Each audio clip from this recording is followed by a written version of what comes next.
guys, don't be grim, because I'm Dreary, and today we're going to be taking a look at your guys' OCs that you submitted.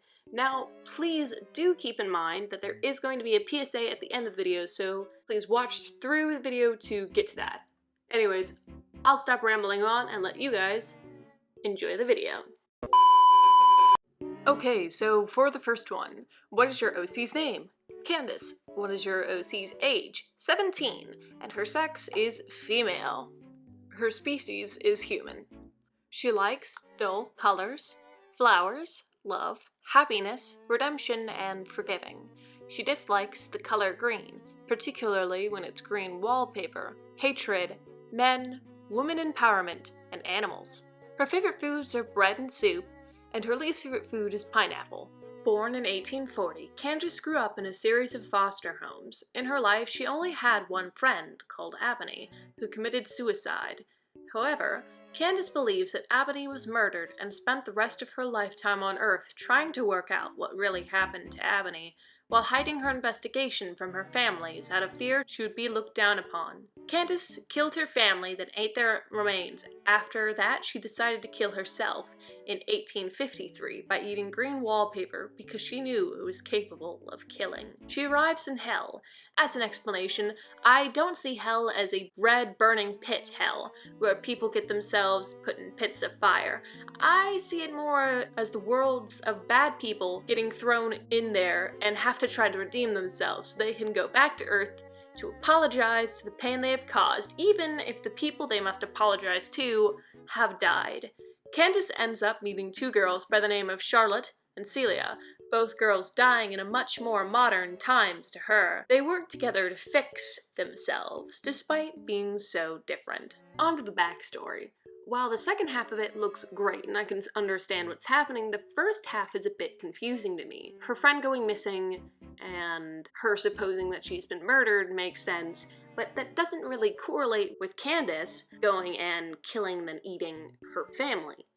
I would maybe tie the two things together a little bit. Did the friend who go missing end up being killed by the family she was with, and to dispose of the body, Candace ate a meal that she thought was normal pork, and it turns out it isn't actual pork? I mean, that would make sense. That would seem like retribution for what had happened. But where it is currently is just a bit confusing.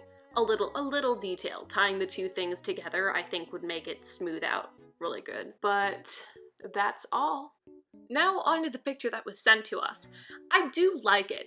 It gives off a older feel with the black and white on the dress, but I do feel like the bow and the gloves are a bit too close to her hair color for me to really like it. I'd either tone it down to be more the grayscale theme that's going on with the rest of her, or I would make it really vibrant to draw the eyes to those two things. I wouldn't make it just like the hair and eye color. I'm also a bit confused on the green on the side of her face. Is that a callback to the way she died? If it was, I'd move it a bit closer to the mouth. That way that is more obvious. But other than that, I do really enjoy it, and let's move on to the next OC. The OC's name is Limbo. The age is 22. It's male. It stands at 5'3", I can only assume feet.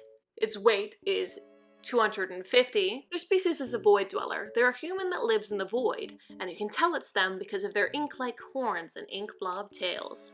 He likes any kind of flower, exploring, messing with humans / playing tricks on them, anything sweet, baggy clothes, and dark places. They dislike sleep, as he is very energetic, most spicy foods, rules, and most things viewed as normal. His favorite food is chocolate chip cookies, and his least favorite food is jalapenos. Limbo comes from the void, a giant inky black abyss of nothingness. Expect for void dwellers that live there. As far as we know, they're the only species that can thrive in the void. One day, Limbo got bored of the void, and decided to see the human world, as Limbo can shift through dimensions and phase in and out of reality like most void dwellers can. Limbo ended up in a small town in the countryside, and made friends with some of the humans there.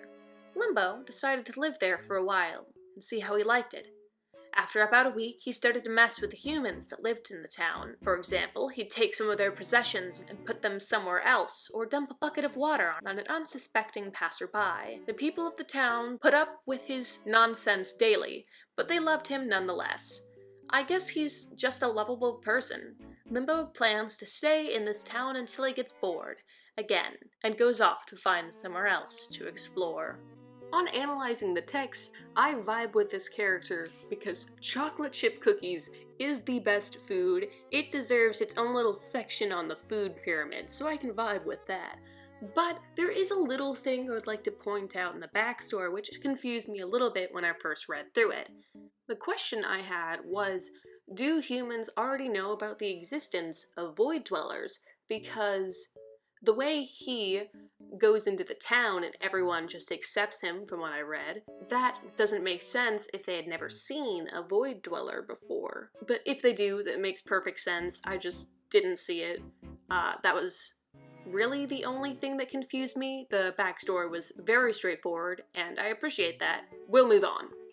Now on to the art piece. While I really like this one, there is one thing I think could be fixed. The head is proportionally really big to the rest of the body, so I'd either size it down, or if void dwellers have a bigger head but a smaller body than most humans do, I'd put that down. But that was really the only thing I could think of when looking at this, and we're gonna move on to the next OC. What is your OC's name? Luna. What is your OC's age? 24. She's female. She stands at 5'11". She weighs 130 and is a demon.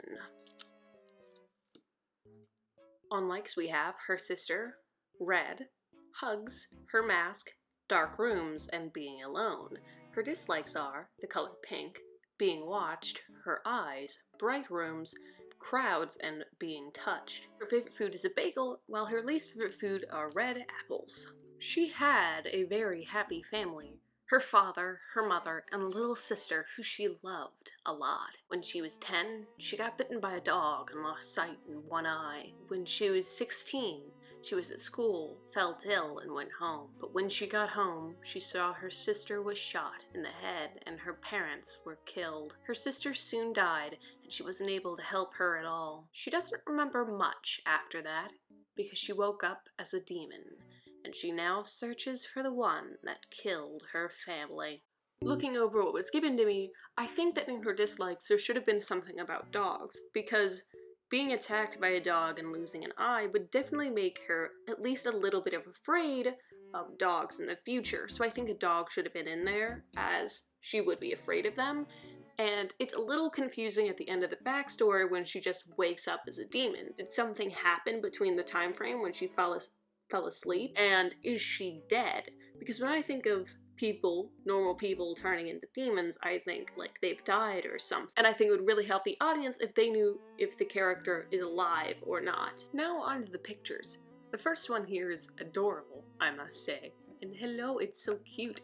It's a little bit simpler than the actual one that was sent to us, which is this one right here, and so I'm mainly going to be focusing on this one. In the backstory it said that she had been attacked by a dog, and I can see that through the little bandage on his face, but if it had been truly attacked by a dog and lost sight in the eye, a huge portion of the face would be gone too.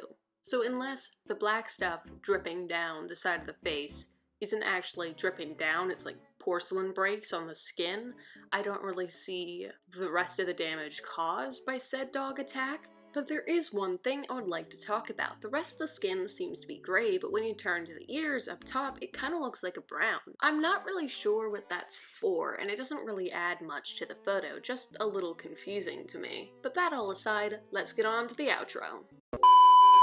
Congratulations! You made it through the entire video. Why don't you celebrate by liking the video and subscribing? Otherwise, I'll steal your alarm clock. If you submitted your OC, you might not have seen your OC in here, and that is because I have been getting a ton of your guys' OCs, which I enjoy. I totally want to see these, right? But there isn't enough time for my videos to put all of them in there and give the advice I want to give. So I'm going to be doing a live stream, hopefully, pretty soon on my channel, And during the live stream, I'm going to be drawing a little bit and then taking a look at the OCs that I wasn't able to put in the video, so be on the lookout for that. And a couple of these guys have YouTube channels, which you can check out in the description down below. But anyways, this is getting way too long. I'll see you guys in the next video, hopefully.